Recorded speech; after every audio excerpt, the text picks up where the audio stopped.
Hi, I'm Kent. Can you make a ceramic pot from Legos?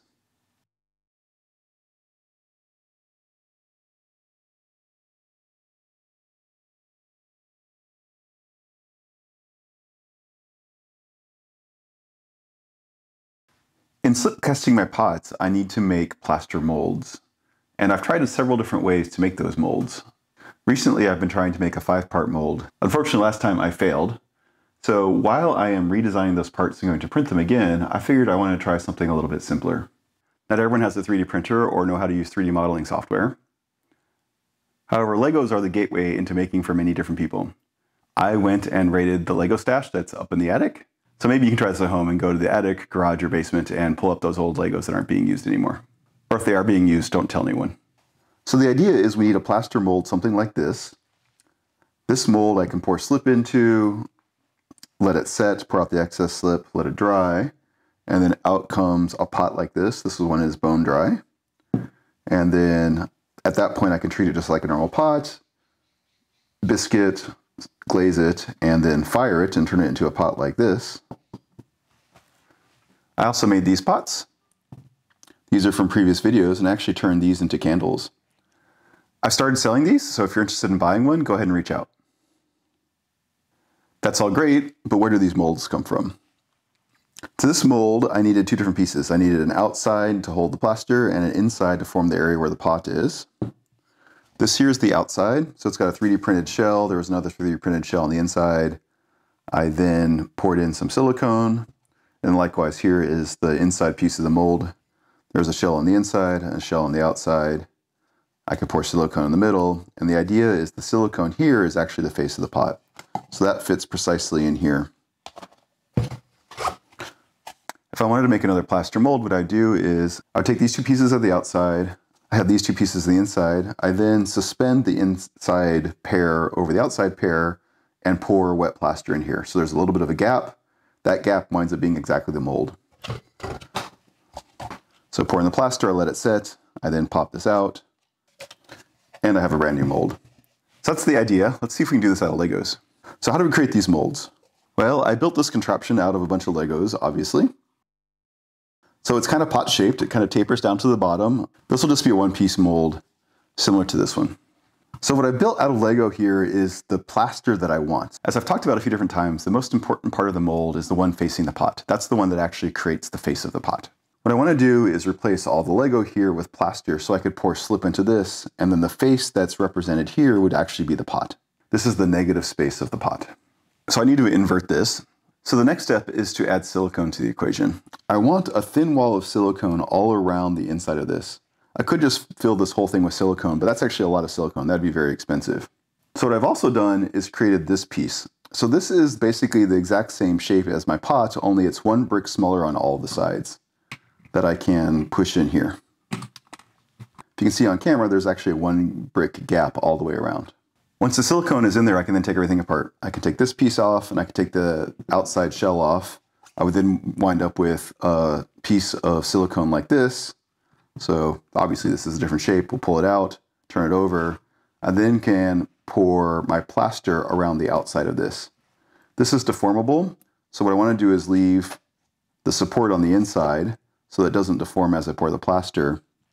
So this will be used as well. This will be inside of the silicone so it doesn't deform as I pour the plaster around it.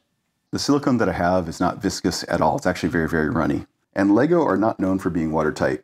I was curious how much volume is in here, so I put some water in it and it was just leaking like crazy. So the next thing to do is going to be to try and waterproof the Lego some. Or actually, not really waterproof, but prevent it from leaking. And ideally, I don't want to destroy these Legos. I'd like to be able to use them again. I went and raided my medicine cabinet and pulled this out. This is petroleum jelly, also known as Vaseline. I'm hoping I can take a thin coat of this and apply it on the inside of this mold and the outside of this mold so that nothing will leak into there. At least that's the idea. I don't want something too thick so that it would show up in my mold. And as I said, I don't want something permanent. I should be able to remove the petroleum jelly when I'm all done. Let's give it a try. I want to put a thin coat over everything. I mostly want to get it in all the cracks so that the silicone doesn't run through it. So I think I can put it on, buff it in a little bit, see if I can fit it force down the cracks. If any of you have a favorite video on how to apply Vaseline to Legos, definitely let me know down in the comments. So I've got a little bit on a paper towel here, and I'm just going to go add it and rub it in. And I'm sure you can't see any of this, so I'm just going to speed through it. So one thing to note about this piece, as I mentioned before, this will be the surface of the pot. So if I have any areas where the petroleum jelly is built up, that will likely transfer into my pot. So I don't want any big clumps of it. All right, time for a tool upgrade. Let's use some Q-tips. I'm getting some buildup here that I don't like. If you're gonna try this at home, just go straight to the Q-tip. It's way better. All right, that's pretty good for this piece. I need to do the same for this one. So same thing. Just rub it on and try not to get too much buildup. At this point, we have two options. I can try and fill it with water and see how water resistant it is. Or I can live dangerously and just go straight for the silicone. It's a bit warm out, so I think I'm gonna go with plan B. Let's just go for it. Okay, I get out my silicone. This one mixes 1:1 by volume. I think the volume of this is about 200 milliliters. I'm gonna shoot for 300. I don't wanna mix up too much, but I'm guessing it will leak some. Okay, we've got the same volumes. Put them both into this cup here.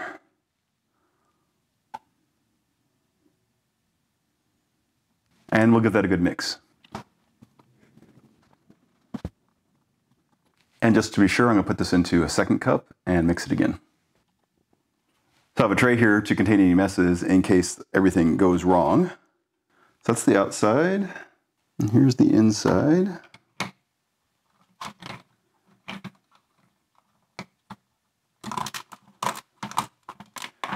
Get those in the right spot, and we pour.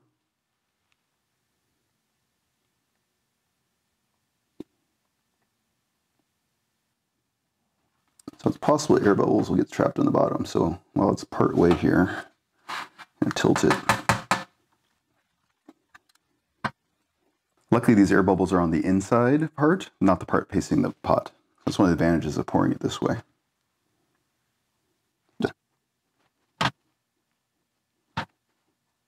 Taking a peek around the outside, I think I see a little bit of silicone leaking through, but there's not a lot gushing out, so fingers crossed.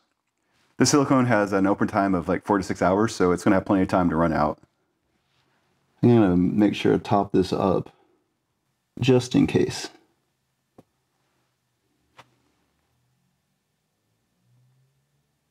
And we'll call it good for now. Tray was a good idea.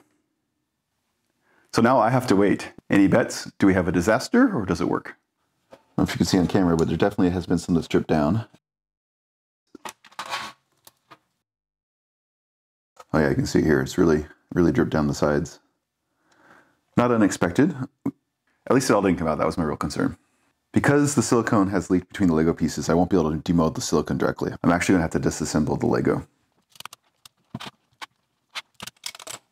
So the idea is that this plug will support the silicone. So the next thing to do will be to take apart the outside. Oh, it's really cool, you can see the little Lego nubs. And here are the pieces that leaked through.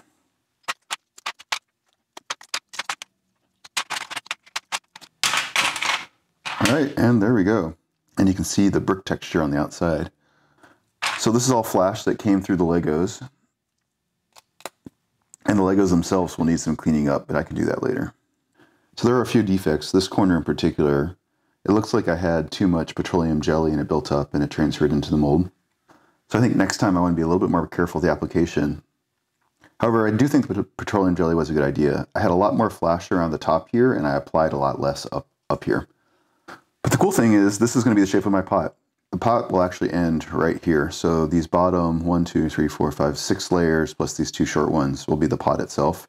These top 2 are just for the slip to capture. So I think that will be a very Lego-like pot, which is cool.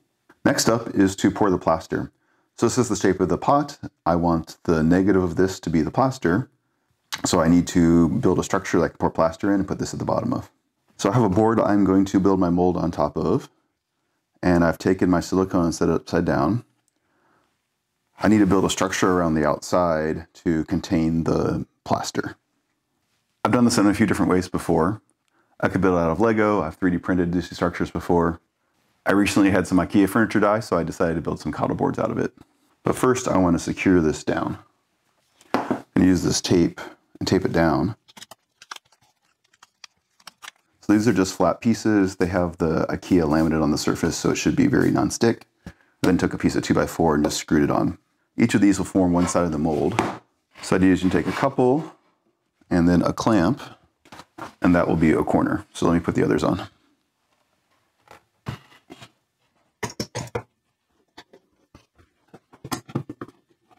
Something like this. So one board on each side. Obviously these are way taller than they need to be. And then the clamps squeeze the sides. The way this is set up, these boards can slide past each other, so I can make this bigger or smaller. Right now it's too big. This is way too much plaster. So I'll spend a few minutes fiddling with this to get the right size.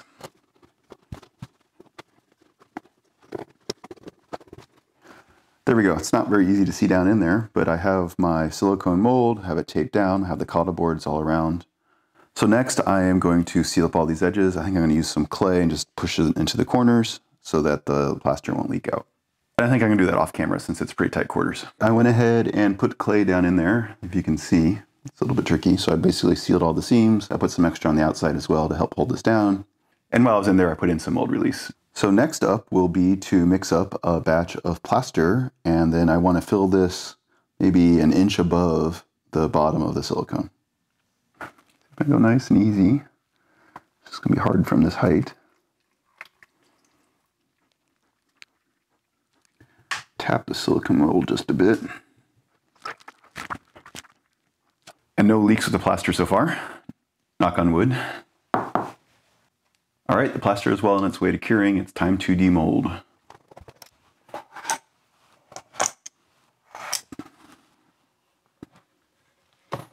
Came away no problem.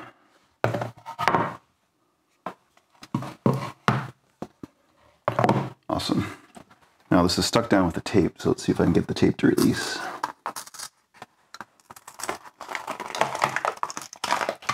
There we go. So this recess here is from the tape, so it created a nice reservoir for slip to pour down into. Now for the real trick.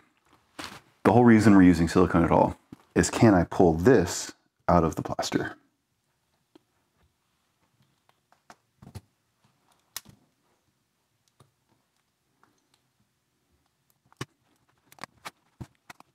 And the answer is not yet. So let's go ahead and disassemble the Lego on the inside.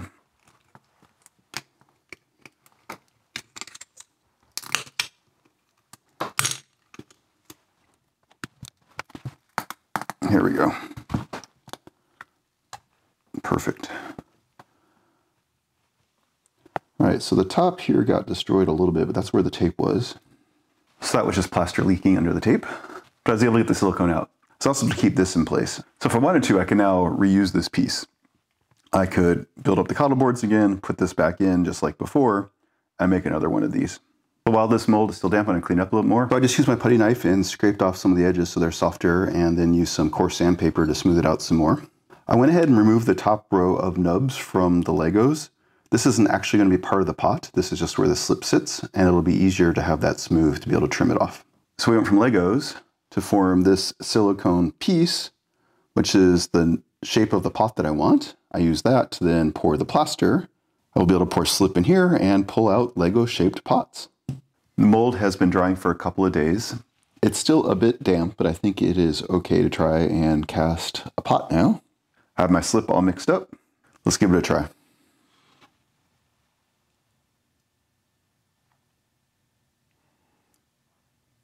So this here is about where the level of the pot's going to be, but I have this recess up here to hold extra slip. The idea behind having the extra space is, as the plaster absorbs the water from the slip, the level of the slip will go down, and you don't want that to fall below the top of the pot. Otherwise you wind up with a funky rim. Obviously this is a new mold, and I'm not too sure how long it should sit. The mold's also still a bit damp. So I'm going to let it sit for probably longer than I normally would, so I get a nice wall out of the pot. I went ahead and drained the slip and let this firm up a little bit more.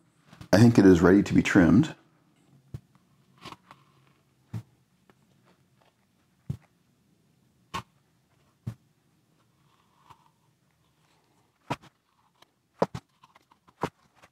This is looking pretty good. I have a good wall thickness. It's starting to release from the plaster mold. I can see a little bit of gaps here, although I don't think it's quite ready. Yeah, it's still pretty firmly attached. I'm gonna let this dry out a little bit longer and then we will go ahead and demold it. And that did not work. I was unable to get the pot out of the mold. It's actually a few days later. I've been debugging it ever since. So my problem was the pot would not release. I thought that might be because the mold was too damp. So I went ahead and let the mold dry out a little bit longer and still had the same problem. I tried several more times and eventually I did get it out, but not without problems. So these are actually starting to dry out at this point. The pot wound up getting pinched as I was pulling it out. There's some artifacts in the side wall, and you notice the bottom is quite ugly. The pot kept holding on. I had a few hypotheses. So one was the damp mold. That proved not to be the case since I let it dry out. The other was the draft angle on the mold. Since I used Legos, the walls were straight up and down. I was actually able to get my metal rib into the sides, so the pot was actually releasing from the sides, at least at the top. So I didn't think that was it either. My suspicion was I actually made too good of a Lego. Those of you who play with Legos know the joy of two pieces of Lego that are stuck together and are really hard to get apart. Lego actually makes a special tool to be able to pull these apart. Well, obviously I can't use that in my plaster mold, nor can I use it on the soft clay. All of the Lego aficionados will notice that this is actually the wrong texture to have in the bottom of a Lego. It should look like this instead. Instead, I have the mirror of the top of the Lego with all the studs. And I noticed this very early on with my mold. That's because my original Lego mold was in the negative. So Legos are very good at sticking together, and that's what they're designed to do, but actually I had some additional challenges. One, this is a very tight fit, much tighter than the way the Legos are designed. The other problem is clay shrinks. So as my clay was drying, it was also shrinking, and normally that's good. It'll shrink away from the walls. However, all these little studs, it's actually shrinking around those and constricting on them. That makes it even harder to pull out. So all this chipping away and breaking away was the clay holding on to the mold. So I tried one more thing, and that actually wound up working. I was able to get this one out. So this one here has all the nice Lego shape. It's all blocky. There are the faint lines where the bricks were held together. And the big thing I changed was I knocked all of the studs off. So I went into the plaster mold and broke them all out. This was the very first one, so it has some plaster stuck in it, so this one will not fire properly. But as a proof of concept, it showed that it worked. I've just slip cast another one, so let's go ahead and demold it. This is where we left off before, and I couldn't get it out, so let's try it this time.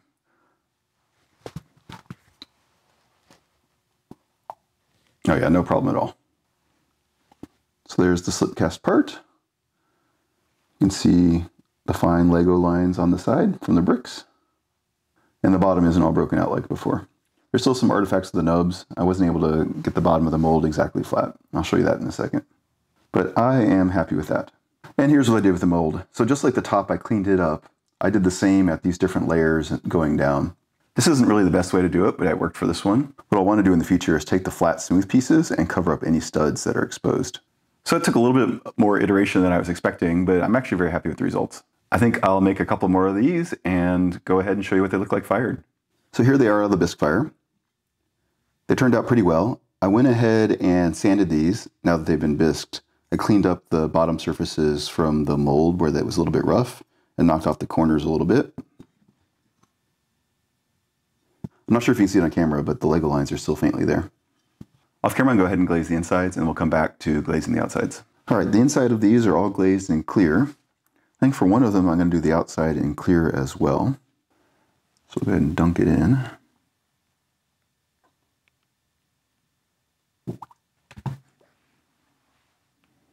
All right, next up, I think I'm going to do an underglaze on this one. So I have this yellow. I think that may be bright yellow Lego color. We'll see. And I'm going to go ahead and brush this on the outside.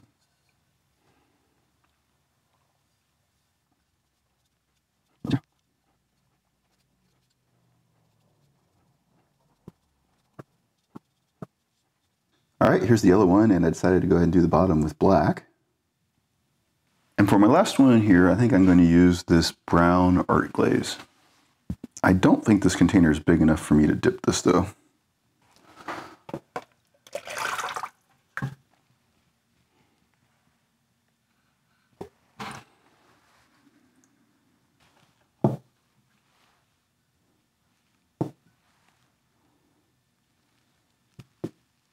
All right, here they are all glazed. Clear, yellow and black underglaze, and my brown glaze. Let's load these into the next glaze firing. I had a successful glaze firing. Here are the pots. These turned out really well. I'm very pleased with them. Let's start here. This is the clear glaze. My clay body fires white, and so this is a white color. I think it kind of mimics a white Lego. I had a little bit of warping on these. I think this was starting in the bisque fire even, so probably in the future I'll be a little bit more careful trying to get that straight. But unless I pointed that out, you probably wouldn't have noticed just from the side profile. So when they were bisqued, you could faintly see the Lego layer lines and the differences between the brick. On this piece, once it's been fired with the glaze over it, you can't see it at all. Now, I was worried a little bit about the top edge being sharp. The corners are a bit pointy, but otherwise it's just fine. So there's that one. Next is this brown. I don't know of any Lego bricks that look this way, but I think it's a really cool effect as well. I like this glaze, just the way it runs. And gets all this variegated texture, and the inside winds up being cold too. Although I'm not sure if you'll see that, depends what we do with the pot. Put my stamp in all the bottom of these. And then finally, the one I put inner glaze on. This one is obviously very, very vivid and probably looks the most Lego-like. If you look very closely, some of the lines between the Lego layers are still slightly visible. I like this color. I'm not a fan of the raw clay in general. The texture just isn't quite right for me. I need to try and figure out a matte glaze. I have one, but it hasn't been working. And the glaze with the clear on the inside worked out well too. So there you have it, 3 Lego pot.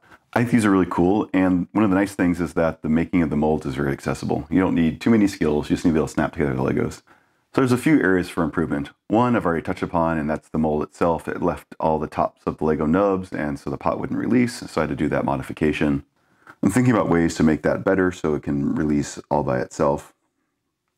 And then this process, I use silicone as well. Part of that is me just testing to see how the silicone works, because I'm working on some other molds as well that I'm 3D printing. For the Lego, I don't think it's actually needed.